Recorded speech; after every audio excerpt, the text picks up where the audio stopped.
British প্রধানমন্ত্রী care Starmer ভারতবর্ষে এসেছেন দুদিনের সফরে। তিনি এসেছেন মাত্র দুদিনের সফরে, কিন্তু নিয়ে এসেছেন একগুচ্ছ পরিকল্পনা। একা আসেননি, সঙ্গে নিয়ে এসেছেন ১২৫ জন সিইওর একটা দল। হ্যাঁ, ১২৫ জন। এবং তিনি এই যে এসেছেন, এত বড় ডেলিগেশন নিয়ে ব্রিটিশ প্রধানমন্ত্রী আজ পর্যন্ত কোনোদিনও ভারতবর্ষে আসেনি। এফটিএ অর্থাৎ ফ্রি ট্রেড এগ্রিমেন্ট সাইন হওয়ার পরে এত বড় দল নিয়ে ভারতবর্ষে এসেছেন। ভারতবর্ষের এবং তার ইচ্ছা, মানে দু দেশেরই ইচ্ছা যে ভারতের সঙ্গে ব্রিটিশের যে ব্যবসা, ভারতের সঙ্গে ইউকের যে ব্যবসা, সেটা মাত্র $৫৬ বিলিয়ন। কিন্তু আগামী কয়েক বছরের মধ্যে ধীরে ধীরে ভারত যেমন ইকোনমিক্যালি গ্রো করছে, ভারত ২০২৮ সালের দিকে ৩ নম্বর ইকোনমি হয়ে যাবে পৃথিবীর মধ্যে। তখন ভারতের সঙ্গে তাদের যে ব্যবসা, সেটা যেন ডাবল হয়ে যায়। এটাই তাদের ইচ্ছা, মানে ব্রিটিশদেরও ইচ্ছা, ভারতবর্ষেরও ইচ্ছা। এর থেকেই বোঝা যায় যে ট্রাম্পের যে হুকুম, সে হুকুম শুনে সবাই চলে না। ইউরোপ এখন ট্রাম্পের কথাটা অতটা গুরুত্ব দেয় না। এর থেকে বোঝা যায় যে ট্রাম্পের নির্দেশ সবাই ওইভাবে শোনে না।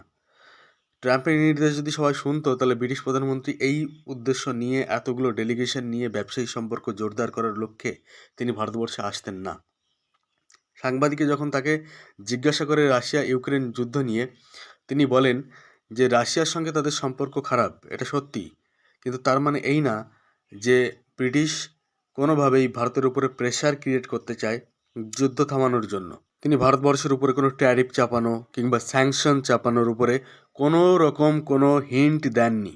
ভারতবর্ষের অনেক বিলিনিয়ার ও ব্যবসায়ীরা ব্রিটেনে গিয়ে তারা ইনভেস্ট করবে বলে ঠিক করেছে। আবার ব্রিটেন থেকেও যে ১২৫ জন সিইও এসছে, তারাও ভারতবর্ষে ইনভেস্টমেন্ট বা ব্যবসায়িক সম্পর্ক আরও জোরদার করা যায় কীভাবে, সেগুলো তারা করছে। সুতরাং ব্রিটিশ এবং ভারতের সম্পর্ক যে অতীতের একটা তিক্ততা আছে, সেটা কিন্তু ধীরে ধীরে কমে গিয়ে একটা ভালোর দিকে যাচ্ছে। আর এইভাবে যাওয়ার দরকার। ইকোনমিক্যালি কোনো দেশকে উন্নত করতে গেলে ব্যবসায়িক সম্পর্ক জোরদার করতেই হবে। ট্রাম্পের যে ট্যারিফ, সেই ট্যারিফের ফলে ভারতবর্ষের ব্যবসা আমেরিকায় একটু ক্ষতির সম্মুখীন হচ্ছে, এটা সত্যি কথা। কিন্তু যেমন এফটিএ সাইন হয়ে গেছে ব্রিটেনের সঙ্গে, এখন দুই দেশেই ব্যবসা করতে পারবে কোনো বাধা বিঘ্ন ছাড়াই, এবং ট্যারিফ অত্যন্ত কম হয়ে গেছে। এর ফলে আমেরিকায় যে জিনিস আমরা রপ্তানি করতে পারছি না, যাতে একটু ভারত ক্ষতির সম্মুখীন হচ্ছে, সেই ক্ষতিটা কিন্তু ব্রিটেনে আমরা সেই জিনিস রপ্তানি করে সেই ক্ষতিটা অনেকটাই কিন্তু পুষিয়ে নেওয়া যেতে পারে। ব্রিটিশ প্রধানমন্ত্রী ভারতবর্ষে এসেছেন, তিনি ৯টা ইউনিভার্সিটি তিনি ওপেন করবেন বলে ঠিক করেছেন। তিনি এয়ারফোর্সের যে ট্রেনিং, অর্থাৎ ব্রিটিশ যে এয়ারফোর্স, তাদের ট্রেনিং ভারতীয় এয়ারফোর্স অফিসারদের দ্বারা তিনি করাবেন, সেটাও তিনি ঠিক করেছেন। তিনি অর্থাৎ ব্রিটিশ প্রধানমন্ত্রী ভারতবর্ষের সঙ্গে একটা ডিল সাইন করেছেন। সেই ডিলের মাধ্যমে $৪৬৮ million light weight high precision missile তিনি ভারতবর্ষের আর্মির জন্য পাঠাবেন, সেল করবেন।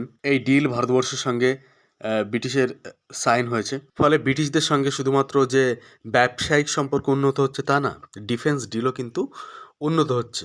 সম্পর্ক এইভাবেই উন্নত হওয়া দরকার। এটা না যে কোনো দেশ কোনো দেশের উপরে কর্তৃত্ব করবে, যেটা আমেরিকা করতে চায়। আমেরিকার ডোনাল্ড ট্রাম্প যেভাবে ভারতের উপর ট্যারিফ চাপানো, ভারতবর্ষের উপরে কোনো জিনিসকে চাপিয়ে দেওয়া, যে রাশিয়া ইউক্রেন যুদ্ধের যে দায়, সে থামানোর দায় ভারতবর্ষকে নিতে হবে। ভারতবর্ষের উপর তার জন্য ট্যাক্স চাপানো, ট্যারিফ চাপানো, ভারতবর্ষ সম্পর্কে নেগেটিভ কথা বলা, ভারতের ইকোনমিকে ডেড ইকোনমি বলা, ভারতের শত্রু পাকিস্তানের সঙ্গে সম্পর্ক উন্নত করা, এইগুলো কিন্তু কোনো দেশ কখনোই মেনে নিতে পারে না। ট্রাম্প ইউএস ইন্ডিয়া রিলেশনশিপ এতটাই খারাপ করে দিয়েছেন যে আগামী কয়েক দশকে এই সম্পর্ক কোনোদিন রিপেয়ার হবে বলে তা মনে হয় না।